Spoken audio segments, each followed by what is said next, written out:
YCP హయాంలో జగన్ సొంత ఇలాకా కడపలో అరాచకాలు సృష్టించిన నేతలకు ఇప్పుడు అరదండాలు పడుతున్నాయి. అక్రమాలు, దౌర్జన్యాలు, భూ కబ్జాలతో రెచ్చిపోయిన వారికి అరెస్టులతో చుక్కలు కనిపిస్తున్నాయి. పాపాలు పండి కటకటాల పాలవుతున్నారు. కన్ను మిన్ను కానకుండా వ్యవహరించిన మాజీ ఉప ముఖ్యమంత్రి సోదరుడు ఇప్పుడు చిక్కుల్లో పడ్డారు. అరెస్టుతో దందాలు ఒక్కొక్కటిగా బయటకొస్తున్నాయి. ఇంతకీ ఎవరా నేత, ఆయన చేసిన తప్పుల చిట్టాలేంటి? What's the story?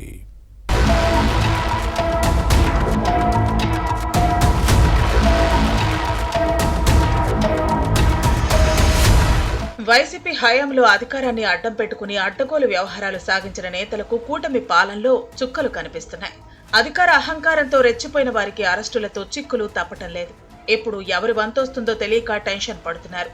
విచారణలో అక్రమాలను గుర్తించి సిఐడి అధికారులు నోటీసులు జారీ చేస్తుంటే జైలుకు వెళ్లక తప్పదేమోనన్న భయంతో పరారవుతున్నారు. మాజీ మంత్రి కాకాణి గోవర్ధన్ రెడ్డి, మాజీ సలహాదారు కసిరెడ్డి రాజశేఖర్ రెడ్డి ఈ కోవలోకే వస్తారు.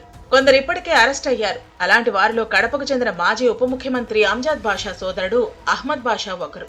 అన్న అధికారాన్ని అడ్డం పెట్టుకుని తమ్ముడు చెలరేగిపోయారు. అక్రమాలు, అరాచకాలకు తెగబడ్డారన్న ఆరోపణలు ఉన్నాయి. ఖాళీ జాగాలపై ఈయన కనుపడితే అంతే అంటారు. వివాదాస్పద భూములతో పాటు గవర్నమెంట్ ల్యాండ్స్ విషయంలోనూ అంతే. పలు చోట్ల సెటిల్మెంట్లు, దందాలు, పంచాయతీలు చేసినట్లు ఆరోపణలు ఉన్నాయి. కోట్లు కొల్లగొట్టారని చెబుతారు. అహ్మద్ బాషా అరెస్టుతో అక్రమాల డొంక కదులుతోంది.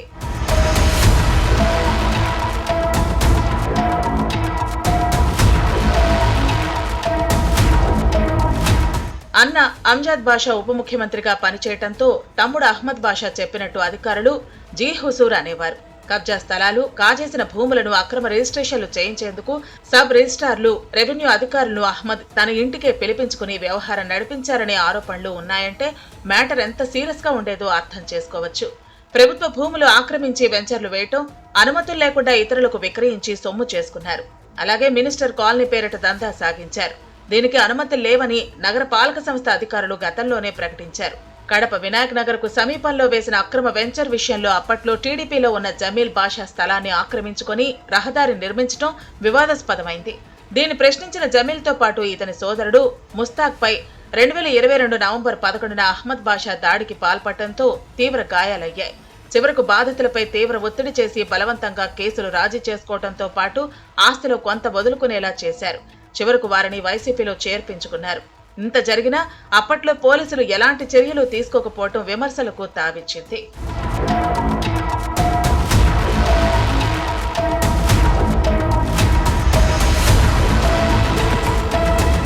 అహ్మద్ బాషా అరెస్టుతో అక్రమాల డొంక కదులుతోంది.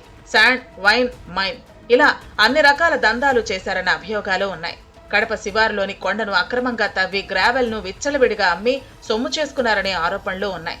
విశాఖ రిషికొండ తరహాలోనే ఇక్కడ పచ్చని కొండను ధ్వంసం చేశారు.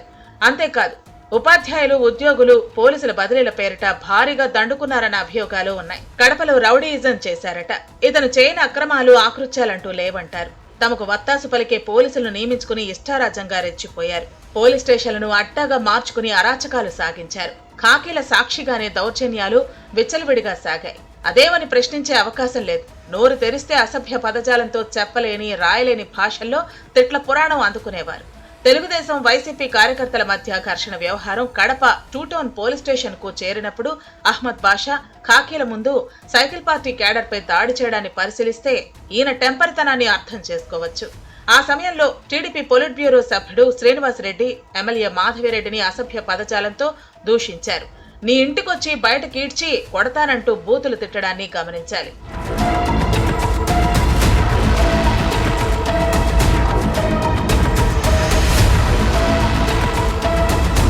మాజీ డిప్యూటీ సీఎం అంజాద్ బాషా సైతం ఇటీవల 1 టౌన్ పోలీస్ స్టేషన్ కు వెళ్లి నిందితుడిని బలవంతంగా తీసుకెళ్లిపోయారు. మహిళలకు 50 లక్షలు ఎగ్గొట్టిన వ్యక్తికి వత్తాసు పలకటం విమర్శలకు తావిచ్చింది. దీనిపై మహిళలు అంజాద్ బాషా ఇంటికి వెళ్లి ఆందోళన చేయటాన్ని పరిశీలిస్తే ఈ సోదరుల దుర్మార్గాలు, దురాగతాలు, దౌర్జన్యాలు ఏ స్థాయిలో ఉన్నాయో అర్థం చేసుకోవచ్చు. అందితే జుట్టు, అందకపోతే కాళ్లు అన్నట్టుగా వీరి వ్యవహారం ఉంది. మహిళల ఆందోళనతో పరిస్థితులు చేజారిపోయే దశకు చేరుకున్నాయి. ఆందోళనకారుల ఆగ్రహవేశాలతో శాంతి భద్రతల సమస్యలు తలెత్తే ప్రమాదం ఉందని గమనించిన వైసీపీ నేతలు చివరకు ఎస్పీ అశోక్ కుమార్ దగ్గరకు వెళ్లి రక్షణ కోరారు. అధికారంలో ఉన్నప్పుడు మకుటెల్లేని మహారాజులా వ్యవహరించి తీరా సమస్యల్లో చిక్కుకున్న తర్వాత కాళ్లబేరానికి రావటం చూస్తుంటే గతంలో చేసిన తప్పులు మదిలో మెదులుతున్నాయి.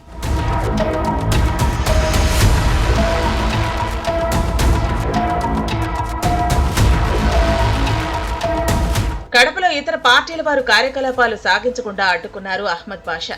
చంద్రబాబును అరెస్టు చేసిన సమయంలో ప్రజలు నిరసనలు తెలపకుండా ఆటంకాలు సృష్టించారు. దీంతో చివరకు ఓ సందులో దీక్షలు చేసుకోవాల్సి వచ్చింది. గత ఎన్నికల్లో వైసీపీ అధికారం కోల్పోయిన తర్వాత కూడా అహ్మద్ బాషా ఆగడాలు ఆగలేదు. సోషల్ మీడియా సైకోగా మారారు. స్పీకర్ అయ్యన్న పాత్రుడు, హోంమంత్రి అనిత, కడప ఎమ్మెల్యే మాధవిరెడ్డిపై సామాజిక మాధ్యమాల్లో అనుచిత పోస్టులు పెట్టారనే అభియోగాలపై గతంలో కేసులు నమోదయ్యాయి. కడప చిన్న చౌక్ పోలీసులు గతేడాది నోటీసులు జారీ చేస్తే విచారణకు రాలేనని 15 రోజుల సమయం కావాలంటూ లేఖ పంపారు.